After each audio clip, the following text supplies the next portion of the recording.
Hello mga akla! For today's video ay nagkamali nga ako. Dakdak ako ng dakdak habang nagbablog ako. Yun pala, walang voice record dito sa may TikTok. Sa TikTok nga ako nagbablog.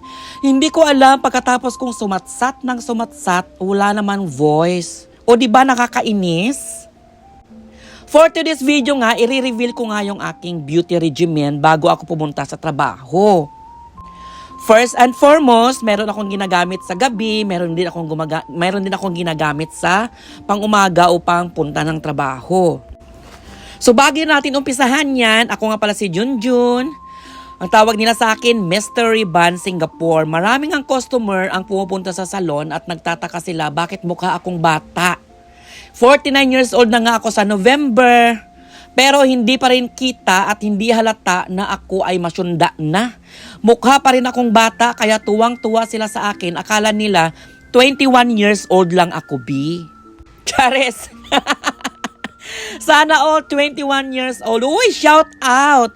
Dahil 14,000 followers na tayo, B.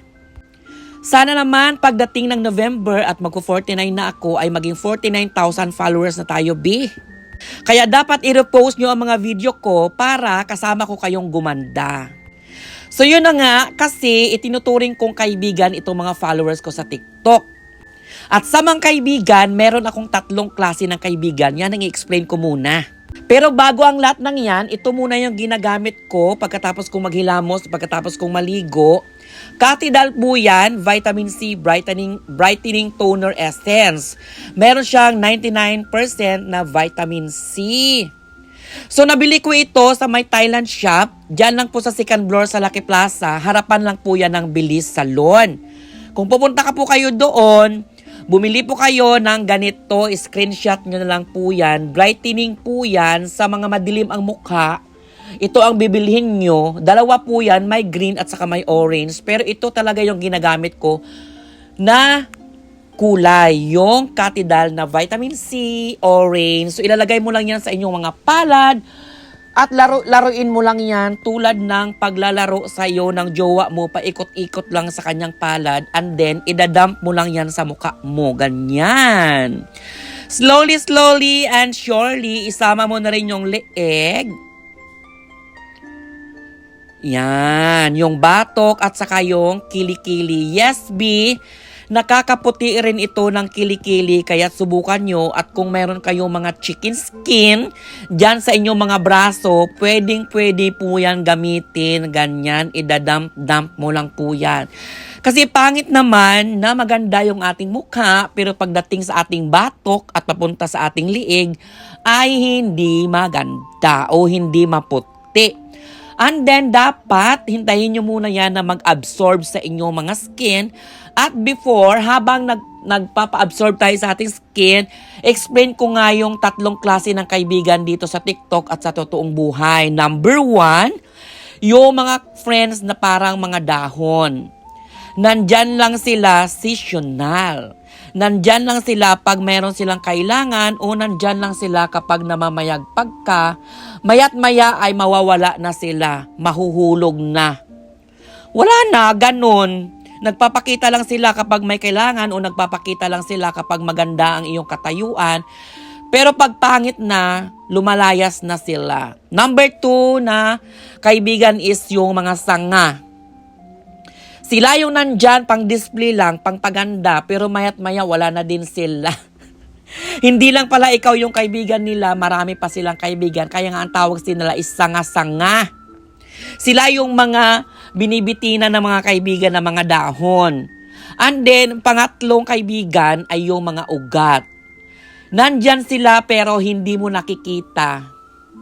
Tulad ng mga diehard ko ng mga followers, nakakaiyak. Yung mga laging nagko-comments, laging nagre-repost, laging nanonood ng aking mga videos, natutuwa sila. O sila yung mga ugat ko, B. Sila yung mga ugat ko as in, hindi mo sila nakikita na nagko-comment, pero nanonood sila palagi sa aking mga vlog. Sinusuportahan nila ako, hindi sila showy. Kayo ang ugat ko, master na ugat. So ayan na nga at nag-absorb na siguro yung ating nilagay na na toner. So, next natin na ilalagay itong Skintific. Ito yung Skintific na retinol. Retinol ito, B. Nabili ko ito sa My Watson.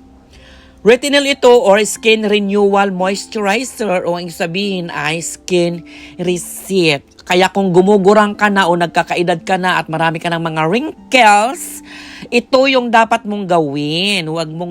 Ito yung dapat mong gamitin kasi ito talaga yung nakaka-renew ng skin.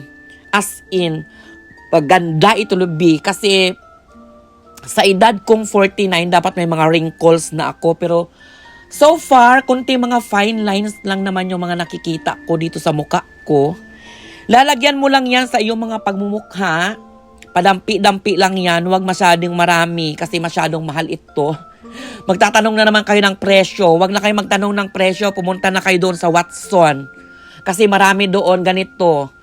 Kailangan i-check nyo. Watson na kayo bumili kasi mga original. Dito sa TikTok, meron yan pero mayroong mga retinol dito sa TikTok na kapag nakabili ka masyadong mura is mga peke.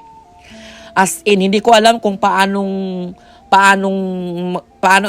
kaibahan ng peke at saka yung original. Basta ako sa Watson ako bumili. At saka sa ano ko ito binili? Sa JB ko ito na binili. Sa may KSL, may Watson doon. Doon ako bumili kasi mas mura siya ng nasa 10%. O diba?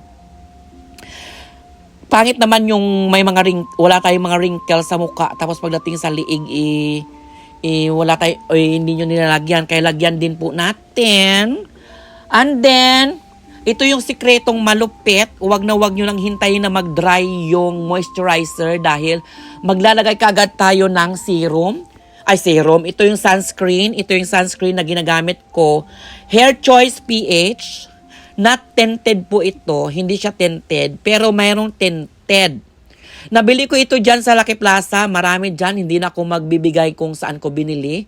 Binili ko dati ito kay MV McLean na siya. Pero sarado na sila ngayon. Pero mayroon silang online. Pwede kayong bumili doon online. So ayan, kahit nasa loob lang tayo ng bahay, kailangan ito ang gawin natin everyday. Kasi nga, nakakaharang ito ng init ng araw, init ng panahon, init ng mga ilaw, at init ng pag-ibig na binigay niya sa akin. Charing, ibang init naman yung sinasabi ko. Hair Choice PH, pero pag gusto nyong lumabas kayo, meron ding Hair Choice PH na tinted.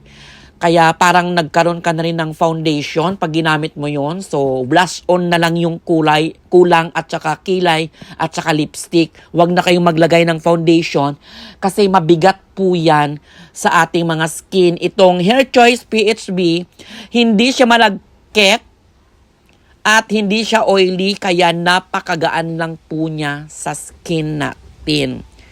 Nire-recommend ko ito kasi okay siya sa akin. Pero hindi ibig sabihin yan na kapag okay siya sa akin, okay na rin sa inyo. Pero, itry nyo lahat ng product na ginamit ko.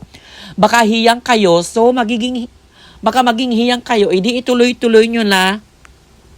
Kasi wag na wag kayong mag-a-astringent mga B. Kasi nagkakaroon kayo ng melasma. O nagkakaroon kayo ng mga, ano bang tawag dyan? Yung mga dark spots o kaya mga brown dyan sa inyong mga skin sa mukha. Mga melasma ba ang tawag dyan? So, hanggang dito na lang yung aking vlog. Ito mo lang inyong Mystery Ban Singapore. Lagi nagsasabing, stop toxicity. Okay? Kung ayaw sa'yo, pakawalan mo. Kung mahal mo, bitawan mo. Balang araw, malay mo, magiging kayo ulit. Sawadika! Paalam! Share nyo naman to, Bioy. Maawa naman kayo sa akin para magkaroon ako ng 49,000 followers. Bye-bye!